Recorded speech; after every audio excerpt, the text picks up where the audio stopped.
Ça y est, nous sommes partis pour l'Avent. Est-ce que vous êtes prêts? Est-ce que vous êtes prêts? En tout cas, je reprends cet évangile que nous avons reçu. Tenez-vous donc prêts. Tenez-vous prêts, parce que c'est à l'heure où vous n'y penserez pas que le Fils de l'homme viendra. Il s'agit de veiller, il s'agit d'attendre. Nous entrons dans un temps d'attente.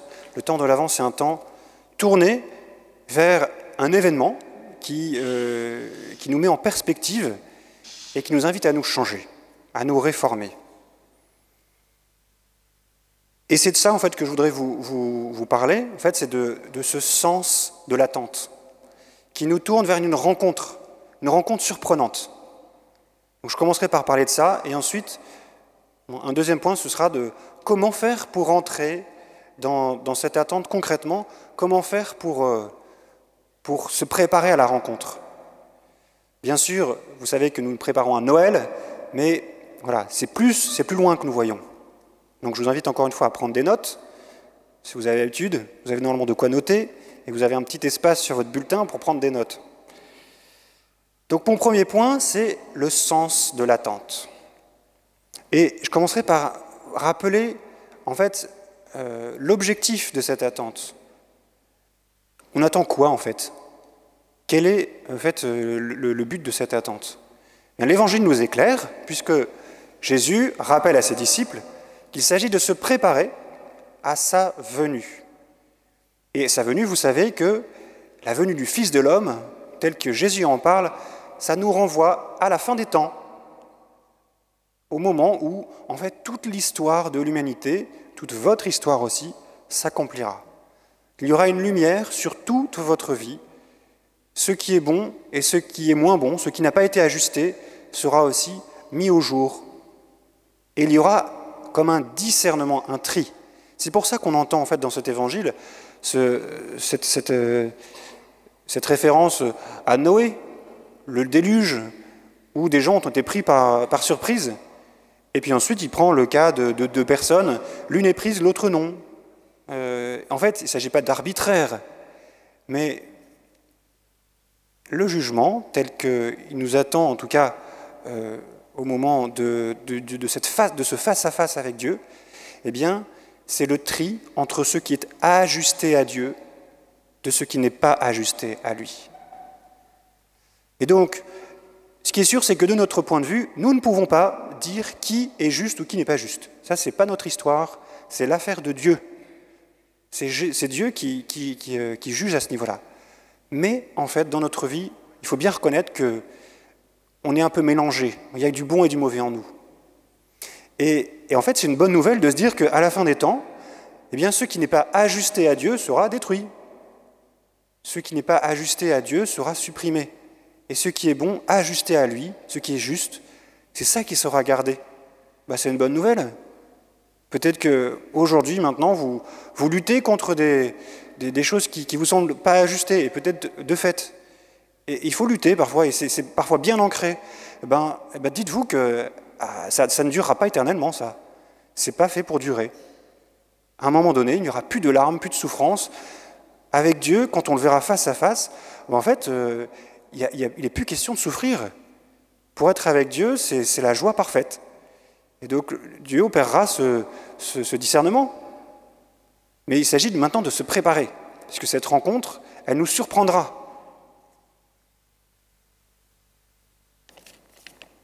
Et donc, vous voyez que cette perspective nous met en état d'attente. C'est un peu comme l'attente d'une naissance.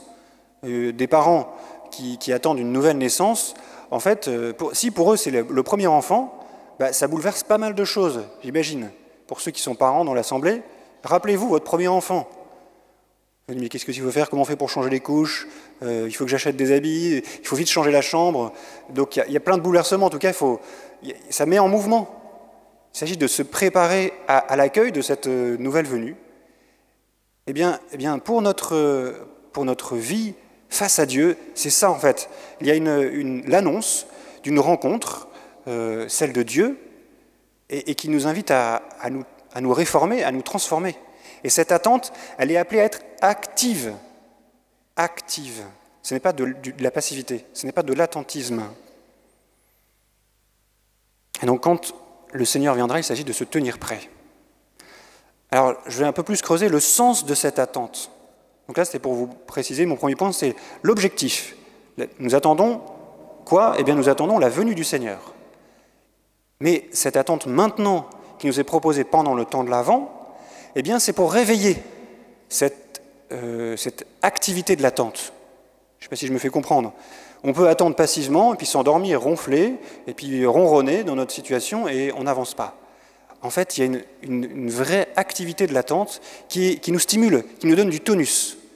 Et de fait, cette attente active nous maintient dans une bonne forme spirituelle. Tant que le Seigneur n'est pas venu, en fait, notre condition, c'est d'attendre. Et comme parfois on peut s'endormir, l'Avent est là pour nous dire « Eh oh, c'est pas le moment de s'endormir, réveillez-vous. Le Seigneur peut venir d'un jour à l'autre. Tenez-vous prêts, tenez-vous prêts. » Et d'ailleurs, on a l'événement de Noël qui va être vraiment le rappel de cette venue du Messie, même si Jésus ne va pas renaître encore une fois tous les ans, il est né une fois pour toutes, mais nous nous rappelons de cette naissance, pour nous rappeler le désir qu'a le Seigneur de nous sauver, et qu'il le fait réellement. Donc ça, c'est pour le sens de cette attente, c'est voilà, pour nous réveiller. Mais je voudrais aussi vous dire que cette attente n'est pas que pour nous. Vous n'attendez pas seulement pour vous, pour vous-même. En fait, cet état d'attente dans lequel vous êtes invité à rester, c'est pour d'autres aussi. C'est pour être en communion avec tous ceux qui peut-être désespèrent. Peut-être ceux qui attendent, ceux qui ont cherché et n'ont pas trouvé, qui n'ont pas trouvé la paix. Ceux qui ont cherché Dieu et n'en ont pas trouvé. Ceux qui sont dans l'obscurité, qui ne trouvent pas la lumière. Ceux qui ont faim, ceux qui ont soif de vérité, de lumière, de joie, qui ne le trouvent pas. En fait, votre état d'attente porte le monde, porte l'humanité. Soyez-en certains, soyez-en certaines. En vous mettant activement en état d'attente de la venue du Seigneur, vous entraînez à la suite d'autres personnes qui peut-être désespèrent. Et vous êtes aussi en communion parce que vous êtes aussi dans une part d'obscurité, c'est vrai. Nous n'avons pas encore aujourd'hui la pleine lumière du Seigneur, nous ne sommes pas encore face à face, eh bien nous sommes pour une part dans une certaine obscurité. Il faut l'accepter, et cela nous permet d'être en communion avec toutes ces personnes qui le sont encore plus que vous. Alors c'est aussi une invitation à aller un peu plus concrètement à la rencontre de ceux qui sont dans cette obscurité. Et c'est bien pour ça que je vous propose concrètement, pour ce temps de l'Avent, de vous préparer à la rencontre du Seigneur en vous préparant, en vous disposant à rencontrer les personnes qui sont plus pauvres que vous. Ce sera mon deuxième point. Vous préparer à la rencontre du Seigneur en ouvrant votre cœur. Voilà ce que produit l'attente. Elle ouvre votre cœur. Et elle vous rend disponible aussi à ceux qui sont dans la difficulté. Donc concrètement, je vais vous proposer peut-être deux types de démarches. Une première, parce qu'il est bon de se réveiller spirituellement par un temps de prière, un peu plus soutenu. Donc ce serait bien que pendant l'Avent, vous choisissiez de prendre un temps suffisamment long, une fois par semaine, une demi-heure au moins, si vous pouvez, 1 heure par semaine d'adoration. C'est pas trop? Une fois par semaine. Peut-être que certains le font. Mais je vous invite vraiment à prendre cette décision, si c'est pour vous possible, et à durer dans la prière. Parce qu'en durant, en fait, notre cœur peu à peu s'adoucit, se rend aussi, jusqu'à s'enflammer de la présence du Seigneur. Si on reste devant le Seigneur juste 3 secondes, en fait, on l'oublie. Donc prendre du temps devant le Seigneur, c'est comme un bout de bois qu'on met dans la cheminée, il faut du temps pour qu'il s'enflamme. Eh bien vous, c'est pareil, il faut vous mettre devant le Seigneur pour qu'au bout d'un moment, votre cœur s'enflamme. Et pour ça, il faut durer. Donc prenez le temps, engagez-vous pour ça. Donc ça, c'est un premier point. Et vous avez aussi, je vous rappelle aussi qu'il y aura aussi la possibilité de vivre la messe de l'aurore tous les jeudis de l'Avent, à 6h30 du matin. Ça pique un peu, c'est vrai. Mais c'est une belle messe qui vous ouvre aussi dans la journée et qui vous met aussi en état d'attente. Donc voilà, c'était pour cette dimension un peu voilà, spirituelle, votre disponibilité de cœur vis-à-vis du Seigneur. Préparez-vous. Et un deuxième point, plus concret aussi, là aussi je vais un petit peu plus me prendre le temps. Et d'ailleurs, pour vous aider, vous avez reçu une feuille normalement dans le bulletin qui vous présente les différentes démarches concrètes que vous pouvez faire, que vous êtes invités à faire pendant le temps de l'Avent. Nous vous proposons de vous engager pendant l'Avent à vivre une démarche concrète de rencontre avec les personnes plus pauvres. Vraiment, prenez le temps on va lire ensemble, en tout cas on va parcourir ces 4 propositions, donc ce n'est pas exhaustif, mais ce sont 4 propositions qui se vivent sur la paroisse et que vous pouvez vivre pendant l'Avent au moins une fois. On vous a déjà présenté Hiver solidaire.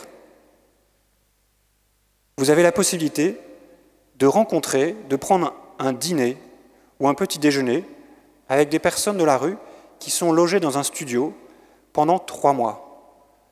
Eh bien, engagez-vous un soir de l'Avent à vivre ce temps-là avec eux. Alors, pour les hommes uniquement, il y a la possibilité de passer la nuitée dans le studio.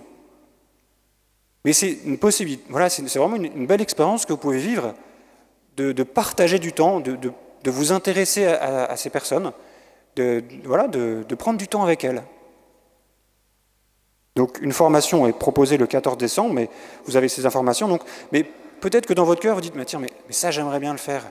Eh bien, décidez de le faire. Engagez-vous pour ça. Vous avez la possibilité de participer au petit déjeuner aux Anames sur la paroisse. Je vous rappelle que le dimanche matin, tous les dimanches matins de l'année, nous proposons un petit déjeuner pour tous les sans-abri. Et en fait, c'est ouvert au service. Des bénévoles sont là pour servir les personnes qui viennent pour le petit-déj. Et donc, en ce moment, on a besoin de 2 personnes en plus. S'il y a 2 jeunes qui veulent venir, je m'adresse plus particulièrement aux jeunes. D'accord ? Je sais qu'il n'y a pas que des jeunes, mais je m'adresse particulièrement aux jeunes. Eh bien, vous êtes invités à le faire, pourquoi pas, sur le temps de l'Avent et même après. Mais en tout cas, pour ce temps de l'Avent, vous avez la possibilité de venir le dimanche matin pour aider à servir. Une autre possibilité, c'est la prière rue, et qui est en lien avec l'association des captifs La Libération, qui existe depuis 1 an sur la paroisse, et qui s'engage à rencontrer les personnes dans la rue à travers des maraudes, et qui viennent un peu les mains vides. Et pour rencontrer les personnes qui sont seules ou abandonnées, et créer du lien, pour que l'Église que nous sommes prenne le contact avec le monde de la rue, et pour que le monde de la rue aussi puisse entrer aussi dans l'Église. Il y a ce double mouvement. Et ils organisent, l'association Captifs La Libération organise tous les mois, un lundi soir, par mois, un temps de prière avec les gens de la rue. Et un temps qui est suivi par un temps de repas partagé. Donc les personnes arrivent avec ce qu'ils ont apporté, et puis le repas est partagé, puis un temps de prière. Donc un temps de louange et un temps de repas. Voilà, pour vous aussi c'est possible de faire ça. Si vous avez un lundi soir, le prochain c'est le 16 décembre, eh bien réservez-le et engagez-vous à faire ça. Une autre possibilité encore, c'est de visiter une personne que vous croisez ponctuellement, qui habite à côté de vous, que vous savez être seul ou malade. Peut-être une personne dont vous avez entendu parler, mais vous voyez, cet engagement du coup est beaucoup plus spontané et plus libre de votre part.